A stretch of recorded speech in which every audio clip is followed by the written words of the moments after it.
ব্রাহ্মণবাড়িয়া থেকে যেদিন ঢাকাতে চলে আসি সেদিন আজান আমাকে একদমই ছাড়তে চাচ্ছিল আর ঢাকা থেকে আবার যেদিন পাবনাতে ফিরে আসি সেদিন আবার সংগ্রামী তার খালামণিকে আর বাবুকে ছেড়ে আসতে চাচ্ছিল না। আজান তো একদমই বুঝে না কোনটা মা কোনটা খালা, তার মায়ের থেকে বেশি সে আমার কাছে এসে থাকে। একবার মনে হলো তার মায়ের তো সিজার করবে, তার মা তো বেশ কিছুদিন অসুস্থ থাকবে, আজানকে আমার কাছে নিয়ে আসি পাবনাতে। এই কথা শোনার পর এমিলি আমাকে এত বড় একটা ধমক লাগাই দিছে তার ছেলে নাকি তার কাছেই থাকবে। আসলে আমরা দূর থেকে যেটাই ভাবি না কেন যে মায়ের থেকে হয়তো বা আমরা সবাই তার বেশি খেয়াল রাখতে পারবো, কিন্তু সত্যি কথা বলতে যেটা মায়ের থেকে বেশি এই পৃথিবীতে একটা সন্তানের সব থেকে বেশি খেয়াল কেউ রাখতে পারে না। আজানকে ছাড়া তার মা এক রাতও থাকতে পারে না, আমার কাছে একটা রাতও থাকতে দেয়নি। আজান কান্না করতেছিল আমার কাছে থাকবে, বাট এমিলি জোর করে নিয়ে গেছিল আজানকে প্রতিদিন। আগেকার যুগে সব মায়েদের কিন্তু 15টা 20টা করে সন্তান হয়েছে, প্রত্যেকটা সন্তানকে কিন্তু তারা সমানভাবে আদর যত্ন করেছে। আমাদের বাংলাদেশি মেয়েদের হয়তো বা লম্বা চুল একটু বেশি পছন্দ, যার কারণে আমরা কিন্তু আমাদের চুলকে একদম সন্তানের মতো করেই বড় করতে চাই, কিন্তু মাঝে মাঝে আমরা ভুলেই যাই আমাদের চুলের যত্নে কিন্তু আমাদের সন্তানদের যেরকম পুষ্টিকর খাবার দিতে হয়, চুলের যত্নেও কিন্তু চুলকে পুষ্টিকর খাবার দিতে হয়। একটা প্রেগনেন্সি মা এবং একটা ছোট বাচ্চা কাচ্চা লালন পালন করা মায়েরাই জানে যে তাদের চুলের তখন কতটা ক্ষতি হয় এন্ড চুল কতটা বেশি ঝরে পড়ে। আর এই সময় কিন্তু আমরা ব্যবহার করেছিলাম আমাদের নিজেদের হাতে বানানো এই অর্গানিক প্রোডাক্টগুলো। এই প্রোডাক্টগুলো সঠিকভাবে ব্যবহারের ফলে আপনাদের চুলকে করবে ঘন, লম্বা, সিল্কি এবং চুল পড়া বন্ধ করবে মাত্র 3 দিনে। এক কথায় চুলের সকল সমস্যা সমাধান করবে। এটা কিন্তু শুধুমাত্র আমার কথা না, আমাদের হাজার হাজার কাস্টমার রিভিউ রয়েছে হ্যামিলি ফ্যাশন হাউস পেজে। যারা যেন আমাদের প্রোডাক্টগুলো নেওয়া ইচ্ছুক তারা কিন্তু আমাদের হ্যামিলি ফ্যাশন হাউসে গিয়ে আমাদের রিভিউগুলো চেক করবেন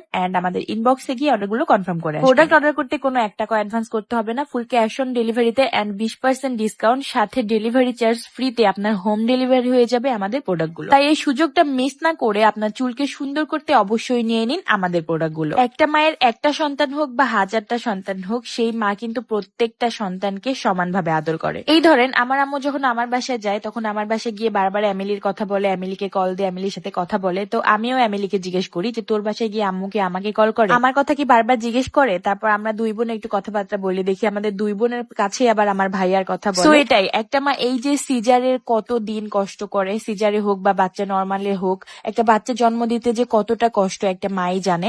এই কষ্ট থেকে হয়তো বা আল্লাহ পাক সৃষ্টি করে দিছে যে বাচ্চাদের প্রতি মায়েদের কতটুকু মায়া হয়। সংগ্রামী এসে বারবার আমাকে জড়ায় ধরতেছিল আর কান্না করতেছিল, সে নাকি বাসায় যাবে না, তার আসলে ছোট বাচ্চা কাচ্চা অনেক বেশি পছন্দ। সংগ্রামী একদম ঘন্টার পর ঘন্টা ছোট বাচ্চাকে কোলে নিছে, বাট ওর কোমর ব্যথা হয়ে যাচ্ছে, তারপরেও বাবুকে কোল থেকে নামায় না। আমি এখানে সংগ্রামীকে কোলে নিয়ে ভাবছিলাম যে আল্লাহ দিলে যদি কখনো আমার বেবি হয় আমাকেও সিজারে যাইতে হবে সংগ্রামীকে রেখে। ওই সময়টার কথা আসলে ভাবছিলাম আর মনে মনে একটু কষ্ট লাগতেছিল, ভয়ও লাগতেছিল। তো আমরা আজকে চলে যাব পাবনাতে, আবার কয়েকদিন পর আসবো এমিলির বাসায়। আপনারা সবাই আমাদের সবার জন্য অনেক অনেক দোয়া করবেন, এমিলির জন্য দোয়া করবেন যেন ওর বাচ্চাটা সুস্থ থাকে এন্ড এমিলিও যেন সুস্থ হয়ে যায় খুব তাড়াতাড়ি। তো আজকের মতো ভিডিওটা এই পর্যন্ত শেষ করবো। পাবনাতে গিয়ে আপনাদের সাথে দেখা হবে আবার অন্য কোনো নতুন ব্লগ নিয়ে। সবাই ভালো থাকবেন, সুস্থ থাকবেন। Thank you so much for watching.